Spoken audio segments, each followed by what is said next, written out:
Here we go!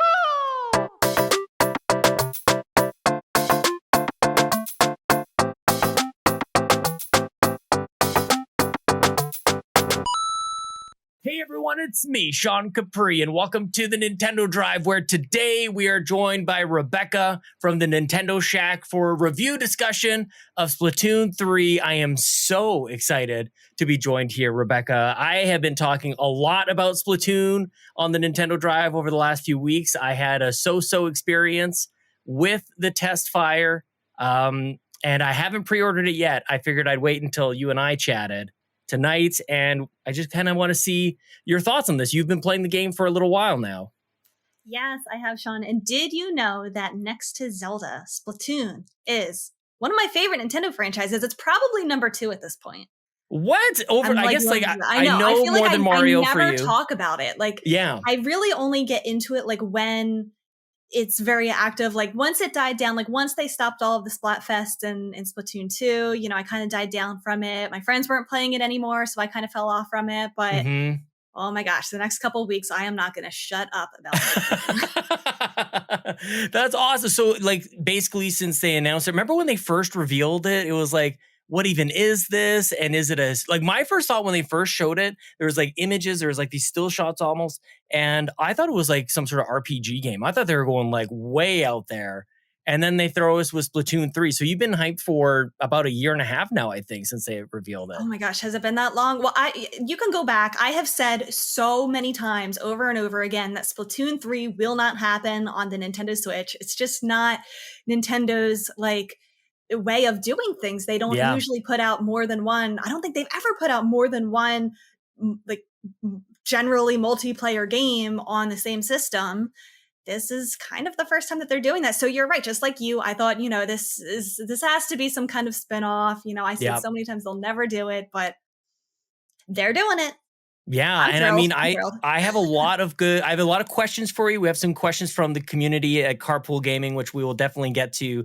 And I've had a bit of a year with Nintendo as I've been talking about on the Nintendo Drive lately. So this is a bit of a moment for me. This is a decisive moment, and I am excited. I've had great times with Splatoon 1 back in the Wii U days. I actually had a Wii U, so I feel like that's got to count for something.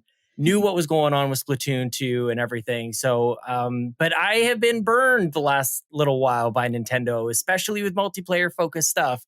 But before we dive into really any specifics, we've kind of gone into a bit of your history and the hype around it. Are we okay to just jump on into your high level thoughts? What do you think? Where are we at? Did they deliver? Are we okay? Can I rest a little bit? So I'm easy to please because Okay. I already love Splatoon. I think as a big Splatoon fan, I am just so eager to get more. I would have paid, $60 immediately just for any amount of new content, whether it was more DLC for Splatoon 2, a whole new game, whatever. I do think that this is going to be like Nintendo's recent multiplayer online games where they do add more content to it over time that should have been in it at launch.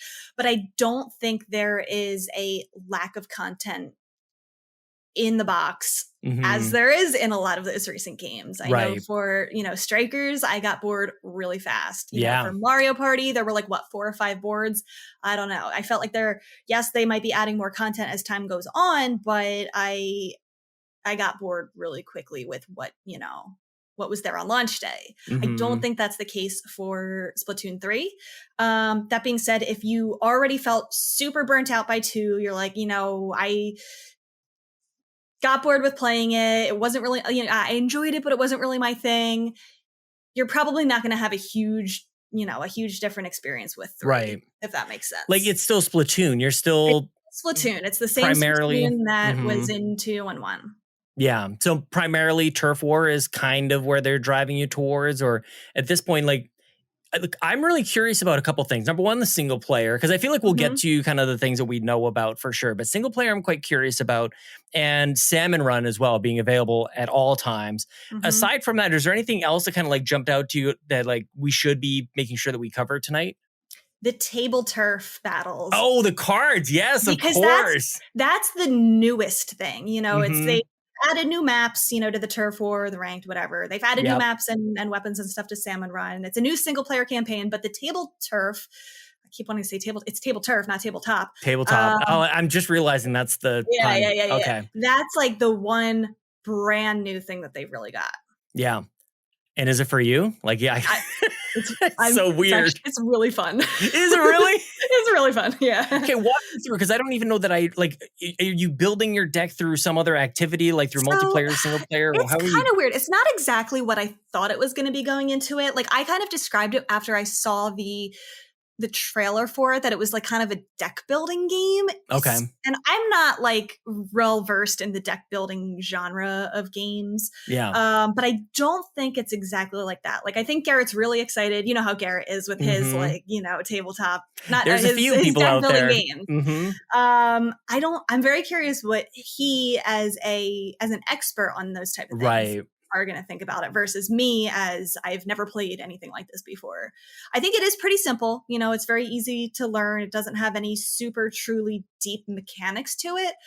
They give you a starter deck that has like 20 or something cards to work with. You can play a million games with that. You'll have no problem. But then as you play through the single player campaign, you can get like rewards through the multiplayer lobby. You can get additional decks of cards randomly, and then you have like 25 different ways that you can make custom decks using all of your cards. The way that it works is that in each round, and by the way, you can only play, as of right now, you can only play against computer players. I don't think you can play, I don't think you and I could play against each other, which I think is a little disappointing. That is huge. That is hugely because I'm gonna have this reaction for every time you say something like it could be this, but it's gonna be this. I'm like, Nintendo, I'm already like a trigger finger on that right now. As big of a fan as I am, I feel like I do have that critical eye as well, because I want it to be the best that it can be. Of course. So the table turf, it's pretty fun. First of all, the music is a banger. You will get it stuck in your head. Oh. You play through like increasingly challenging bots, like, AI computer players.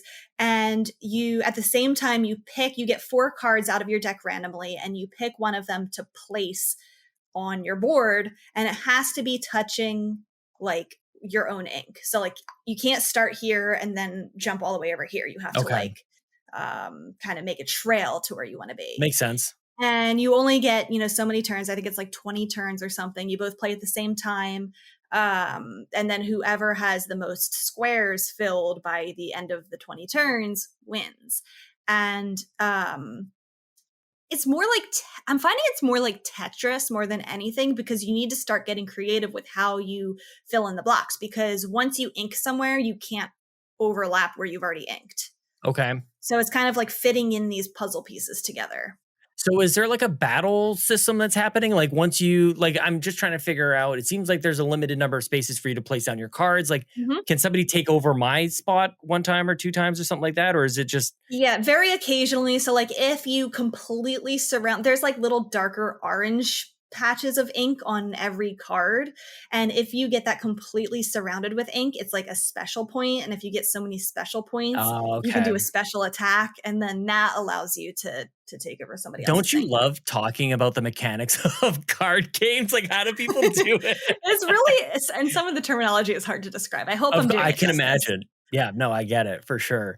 No, that's amazing. Like it is the thing that is quite new. It is a little bit to me to hear just a little bit disappointing that it's not against computer players, but it does remind me to ask you about your sort of like play sessions. Like what is the conditions that you've been able to review this? Obviously we're talking before the game is out. So I'm curious if you're able to talk about any, like, were you able to play multiplayer? Is it all bots? Like how was that playing it before release? Yeah. So they hosted a few online sessions last week that I was able to join.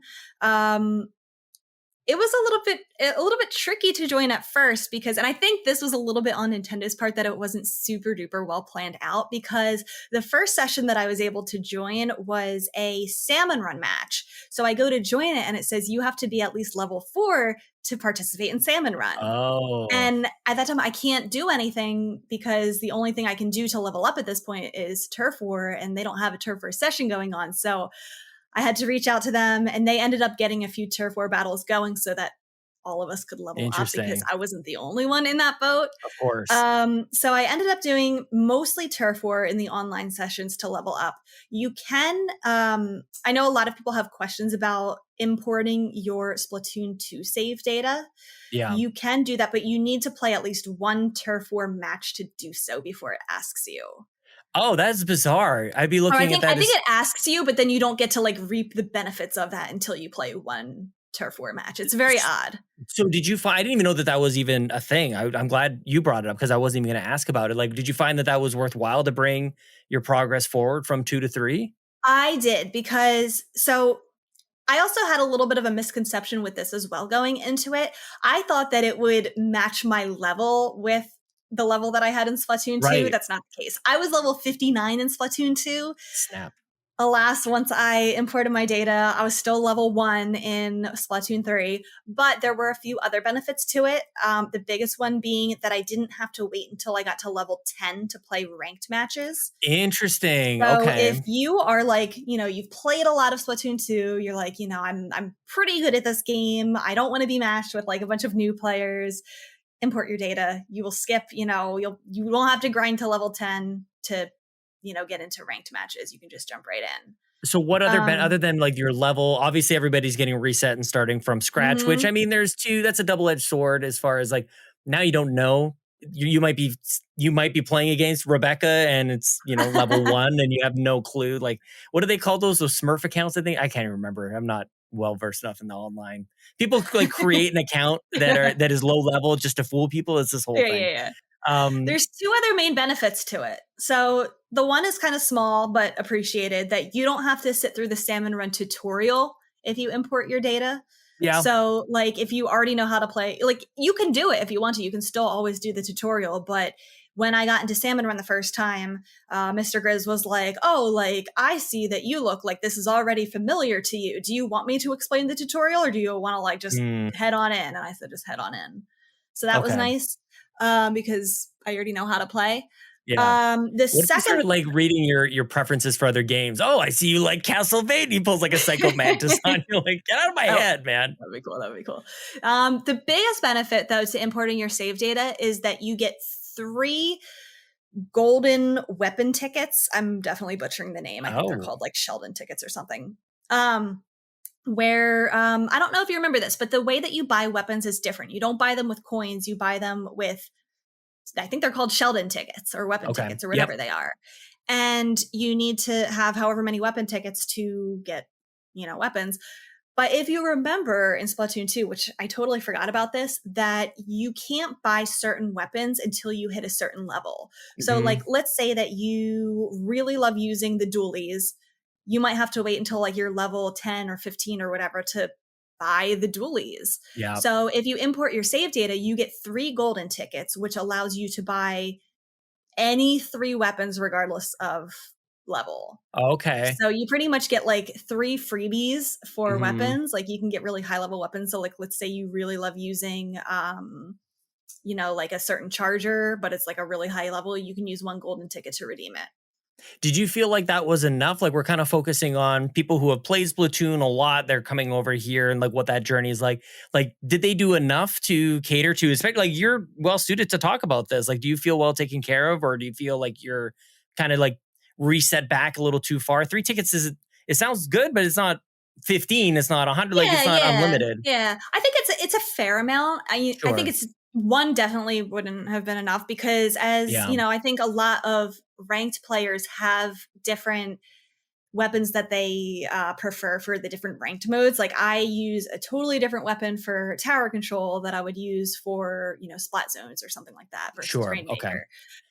So I do feel like 3, is a good amount. I'm kind of glad that it's not more than that because like I still have some stuff to work towards, but my absolute favorites, my absolute essentials, I can kind of get right off the bat.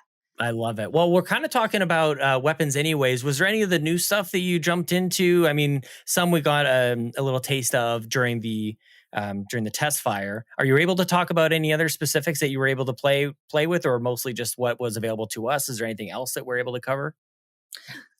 Yeah, I mean, I think I can talk pretty freely about all of the weapons and stuff. I'm trying to think of what else to say. There's definitely a lot more weapons than what was available during the demo. You just obviously have to buy them for yourself. Like they're not just given to you. There are more ways to get ability chunks, which help you get the, little circle abilities on each weapons. Yeah. Yep. I really like a lot of the new specials. Like I know everyone was talking about, what was the shark one? The reef. Oh, you're riding around and then that went. Yeah, that one's my favorite. I played that one. I found that one during the demo, and I kind of stuck to that as much as I could when I was playing.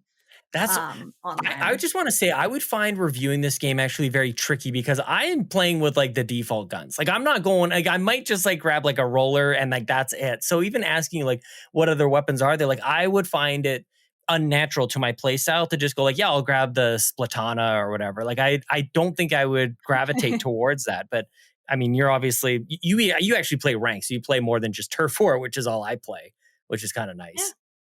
The other thing that I do want to mention that I did, so even though I was only able to get into a few of the online sessions, I ended up finding somebody else who has a review copy. It was actually funny because now the multiplayer lobby is a physical space that never really existed in previous Splatoon games, where you can see the other players, you can kind of see the outline of them and jump around. And going into this, I didn't know anybody else who was reviewing the game or who had an early copy. And I was like looking out for names that I recognized. I didn't really recognize any.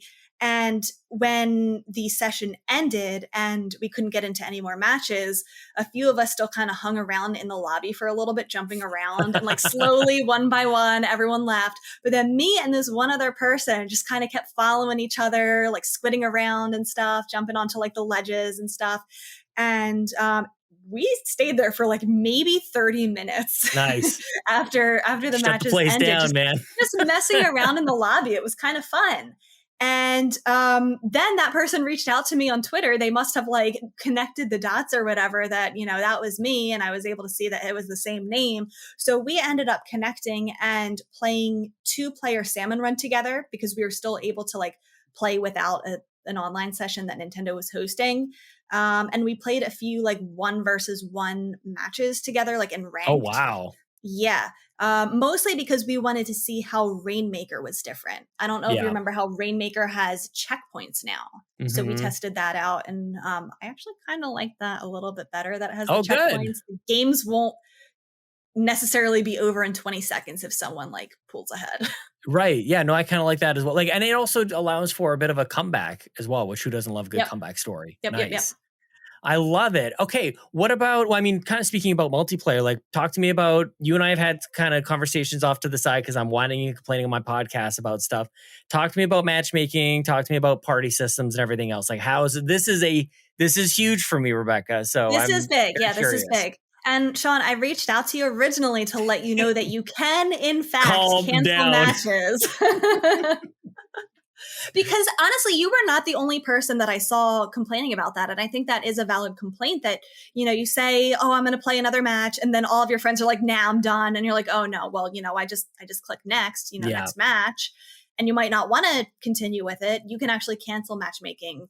I'm like wondering if they added that after the Splatfest. That's what I'm wondering. They saw people talking about it. Rebecca, I felt like I was a child hitting every button on the control. Like something's got to do something on here. But I appreciate your screenshot that made it clear as day that yes, the minus button seems to take you out of it. You have to hold it down, so you can't even accidentally press it. Oh, okay. You hold it for like 2 seconds. It cancels your matchmaking. Okay, so that's good. That is much better. That seems to just be on par with everything else, every other game. What about partying up? Talk to me about how, like, if you were able to test this out, like if you and me or maybe like 2 or 3 other people wanted to just play, do we have to go into a game and say everybody else, okay, now join up on me and hope that the lobby isn't full? Like how does that work? Is it going to be good for community game nights? So unfortunately, I didn't get a chance to actually test this like with people, because I only had like one person that I was playing with and we couldn't get more randoms to join us. Yeah. But from the way the menu is set up, so like, don't quote me on this if it's wrong, but the way the menu is set up is it does look like, you and I could say, okay, we want to join a turf war match together. We only have the 2 of us, but, we want to be on the same team. Let's hop into a match together, with random people. That's all I want. Like that's and then we could also like, if we have like a full group of people, we could make it so that, 4 people, want to be on the same team, and then another 4 people want to be on the same team. And I think you could do that before. You just needed to make sure that you had a full party, which now I think you don't need to have a full party. Which would be great. Yeah. Like it's just my whole frustration with the game, or at least with 1 and 2, just seemed like everything needed to be very specific. And it's just, life doesn't really work out that way. Like in a couch co-op setting, you can kind of pass the controllers around and whatnot. But on the internet, it's tricky, and we're all across different time zones, and it's a little bit different on that front. But before we get into any questions from the community, is there anything else that you wanted to make sure that we discuss before bringing the people into the carpool? I know that word has already spread about this, but just in case it hasn't, you can skip over the newscast in the beginning. Again, same button, you press like L3 or whatever, it skips right on through it. You jump right in.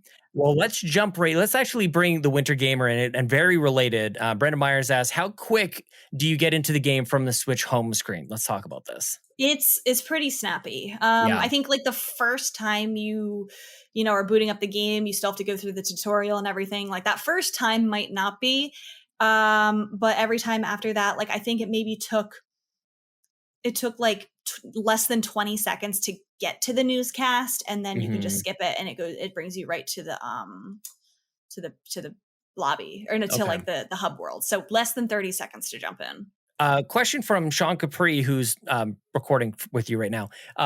We didn't talk about the single player game. And how is the single player campaign? Like, is there a story to it? Is it worth playing? Is it more of a chore? Like, talk to me about that. Yeah. So that was like a big concern that I had as well, because I was not a fan of the single player story in Splatoon 1 or 2. Yeah.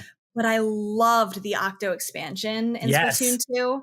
That was like my game of the year of like 2018 or whatever year it came out. So I was really hoping that it would be a lot more like the Octo expansion and less like the, campaign from 1 and 2. Yeah. I rolled the credits today, and I think I can safely say that it is somewhere in the middle of those. I think it's better than 1 and 2, but it doesn't quite have the same hook as Octo expansion. But you can definitely tell that they learned a lot from Octo expansion. Okay. I think mostly in terms of format. There are multiple ways to go through each of the there's like different sites, like little islands that you go on, and each island has different levels. So it kind of reminds me of the subway system in that way, that like you can kind of choose your own path on each of the islands, the sites. So the way that it works is that you have your little small fry salmonid who follows you around. And by the way, he totally steals the show in like a very Age of Calamity Terrico kind of way. Yeah. He kind of has those same vibes. You collect the power eggs, the little orange eggs that you get, and you have to get a certain amount of them to break through the fuzz that like is like kind of plaguing the area. And then you power up your little salmonid, your little small fry, with the power eggs that you collected, and throw him against the fuzz, and it breaks the fuzz. It gets rid of it. Okay. And that gives you like kind of a path to go forward. But sometimes there are like 2, 3, 4, 5 different ones that you can break at any given time. You might not have enough power eggs to break this one over here, but if which gives you a faster way to the goal. But if you break like 2 of them over here, it's like a longer way around. Okay. Does that make sense? Yeah, totally. And it's like, so for anybody who hasn't necessarily played the campaigns either, because like everybody, when you see Splatoon, I think when we think about Splatoon, we think turf war, primarily speaking. Yes, definitely. But campaign is not, you're not doing a series of turf wars against bots. Like that's not what the campaign is about. It's a little bit of salmon run. It's a little bit of objective based kind of shooting and splatting kind of thing. It's a very good, especially the beginning, is a very good tutorial of how to play the game. So like if you've never played Splatoon before and like you're nervous about jumping into online battles, there you go. Give the single player a shot. Like I feel like people who are new to it would appreciate it a lot more than the people who are like well versed in Splatoon. I love it. The first like area of the single player, I'm like, oh my God, this is going to be a drag. This is going to be just like 1 and 2. This, they've, it kind of starts out, and I'm not going to like say specifically what it is, even though I'm allowed to. the way that they started off makes it sound like the plot is the exact same thing as the first two. And then you get like a little bit of a twist, something happens, and then that's when it starts to be a little bit more like Octo expansion. Okay. So if like you're playing, you know, that first world, that first little part of it, the intro, and you're like, this is a drag, I hate it, get to the cutscene. Okay. And then make your opinion. See, the fact that we're even talking about cutscenes and everything, like there's definitely something to be said. And you dropped something there that I think is like, for anybody like me who like, I like to play Call of Duty, and I do like the single player campaign for that exact reason. Because I just need to get back into it. I need to see how this game feels and how the guns work and everything, and how the jumping feel, whatever. Like that's why I like single player campaigns as part of primarily multiplayer type of package. So that's very cool. And this definitely gives you a good feel for, especially the new weapons. Yes. And then just like the Octo expansion, like you can skip the ones that you don't want to do. Like it kind of gives you, each kettle is a level.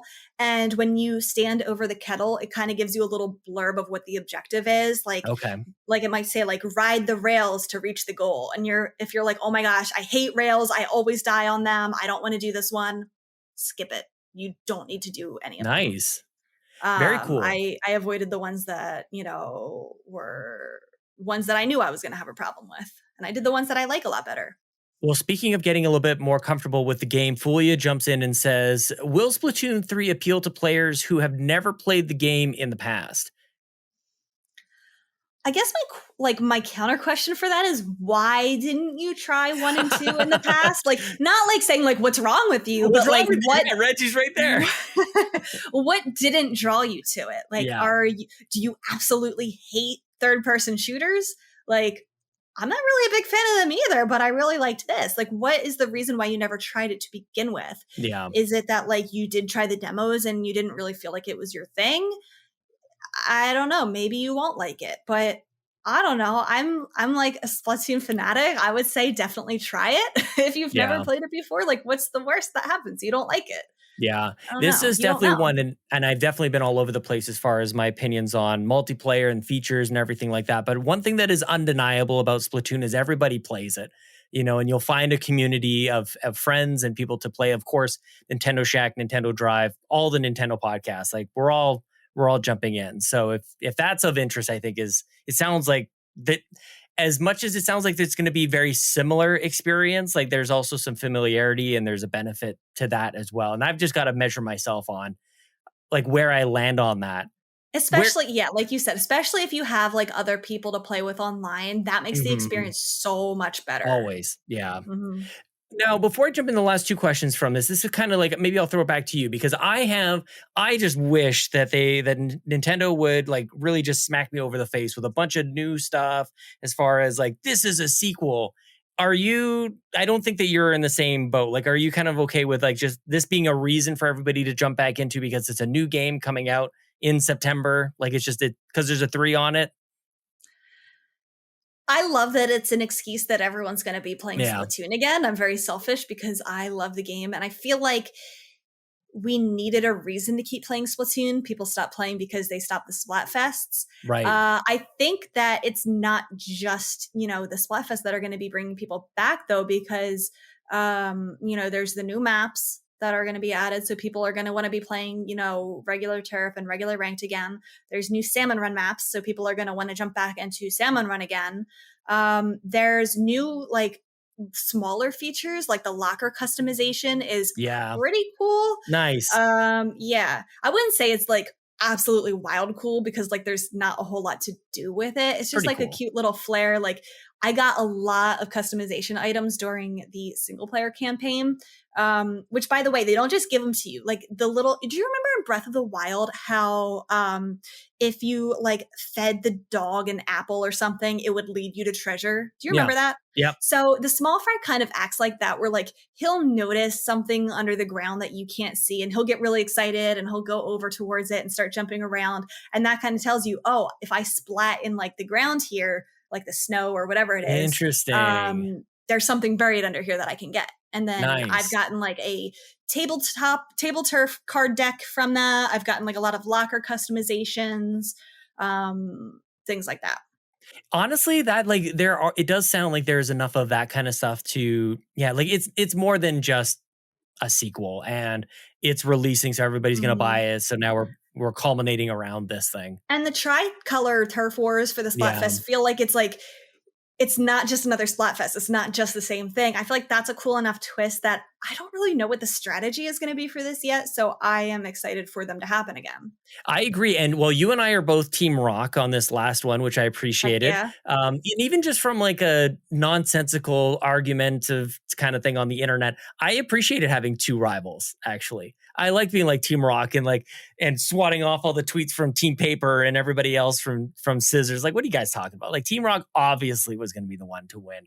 So just this nonsense stuff I think is hilarious. And I've always wanted them to play. This is where I get my expectations a little bit out of whack, because after the first two games, I'm like, I would love for a different mode, even from how many different teams there are. So they're giving me a little taste of this. I've asked for a number of years ago, like it'd be great 3-on-3-on-3. This is not quite that, but like this is where I get my hopes up, because I could see them like in a year going like new mode, but who knows? I hope at the very least that they add another ranked mode before too long. I remember I was even a little bit disappointed in Splatoon 2 that there was no ranked mode, and then they ended up adding Clam Blitz, I think like less than a year after it released. So I'm hoping that they have something up their sleeves. Would be nice if it was there at launch, but a new ranked mode would like really be awesome. Speaking of ranked mode, TPR, also known as Trevor, in the chat, or I guess in our Discord, says, how well does the game onboard new players who want to get into ranked mode? We talked a lot about experienced players coming in. Yeah. Taylor says, how well does the game onboard new players who want to get into ranked mode but haven't played ranked in the past? My only experience is Turf War and Salmon Run in Splatoon 2. I would say not super well on its own, but it gives you options to do so. And what I mean by that is like, well, for one, all of us players who have been playing, ranked mode for a really long time, and we import our data and we're able to kind of bypass that level 10 thing, we're going to be at a higher rank by the time you unlock it and get to it. So it's going to match you with players of your skill level. So, you can kind of learn at that pace with the other lower leveled players. That being said, I know that's still really scary to jump in, because like you said, there still might be some players who are experienced who might still be starting out at level 1 all over again. Big time. I would recommend going into the it's like the recon or whatever it's called, where you can play each of the maps by yourself, and you have I think hour of time to run around this map and learn the map yourself. You can learn the mechanics of the ranked mode. So like in tower control, they literally have like a tower there that you can climb on and ride and see where it goes, and get a feel for what that's going to be on your own. Kitty has joined the chat. Very cool. Well, one of my things is I get very intimidated by even just the ranked mode. And this is deep rooted stuff from multiplayer things in my past. Does the game like incentivize you to like try it out? Like, I feel like if you're not in ranked mode, you're really actually missing out. And it's not even about the rank itself. It's about the modes. So in Splatoon 3, you jump into multiplayer games. Are you primarily doing Turf War, and that if you want any other mode, you got to go into ranked modes? I mean, it's all like kind of, that's a really good question. I wouldn't say it like incentivizes you anymore, because you're not really getting anything besides like raising your rank when you play the ranked mode. That was going to be my second question. So it really is just like there's a elevated challenge and more modes to play. So if you're bored with, I would say like not exclusively. So like the only difference that I can think of is you get the catalog this time, which is not what I thought it was going to be. I don't know if I just like totally misunderstood it or if they did a bad job of explaining it, but it works kind of more like a battle pass. So like you get points as you play games, and it unlocks like once you get like your catalog leveled up, like I think mine's leveled up to like 3 or 4 at this point, you unlock that item that's like at level 3, that's at level 4. You can't like pick and choose items like I thought a catalog would be. And this is in the rank mode only, or just overall? No, it's overall. So like you're getting rank, you're getting like points or levels added to your catalog as you play. Got it. Either round. Very cool. Well, you know what? I think coverage on this game is going to continue both on the Nintendo Shack and on the Nintendo Drive as well. Do you have any final thoughts, any final verdicts? Like, where are you at in the end? You played this for a bunch. You played all the modes. Like, where are you at? What's your kind of like final verdict with this game? I'm excited. I don't know. I'm still thinking a lot about the end of the single player mode. So I feel like overall it was like very okay, but then the ending was really awesome. I would say it's like worth getting through. It's not super long. It may be like it can take you like as few as maybe 4 or 5 hours if like you take the shortest pass for everything. But it can take you like as long as 7, 8 or more hours. The ending is really cool, and I feel like if you enjoyed a lot of like the lore and characters from Splatoon 2, you will appreciate finishing the single player in Splatoon 3, mostly because it makes me excited for, do you remember they said that they're going to be like adding more expansion and DLC and content over time? Like they explicitly came out and said that.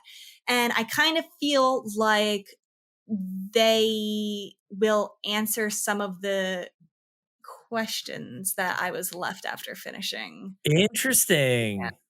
The campaign. Okay. I think some people might be surprised to even hear that there is lore, that there are characters, that, you know, that there's a whole thing to experience here. There's a lot of lore. If you are not familiar with the Splatoon lore, it goes deep. It really does. It's like surprising amount of depth. Well, and it's dark too. It's so dark. It's weird. The Splatoon story is so dark. It's very strange. Yeah, I mean, I love the research, like even the way that they market the game, like from the standpoint of like we have a glimpse of like what's going on with these inkling whatever, and it's very like they've thought of every angle. Even the way that they presented it to us, I think taps into a little bit of this lore as well, which is very cool. The game comes out on September 9th, which is a Friday. A couple more days. Last chance, Rebecca, any final thoughts, anything you want to make sure that we get out there and let people know about with Splatoon 3? I'm really enjoying it. I'll be playing it, so you can meet me on the battlefield. Very cool. I cannot, well, man, I'm just going to end up buying this dang game, for goodness sakes, because everybody's going to be playing it, so there we are. It's a really good stream game, Sean. I know. I know. Yeah. Like, well, we all know that. Rebecca, thank you so much for dedicating your time. I know you've already got to write reviews. You got to cover stuff. You got a billion things going on. School starting as well. Yeah. But do you want to let everybody on the internet know where they can find you and follow your further coverage on Splatoon 3 and all great things Nintendo? Yeah, you can follow me on Twitter at ForestMinish. My review will be up on Wednesday they're probably listening to this on Wednesday. My review will be at twinfinite.net. That's where you can find it. Very cool. I'll have links in the show notes as we're able to. Rebecca, thank you so much for joining me on this very special episode of the Nintendo Drive, our Splatoon 3 review discussion. And for everything else, stay here, right here at youtube.com/carpoolgaming.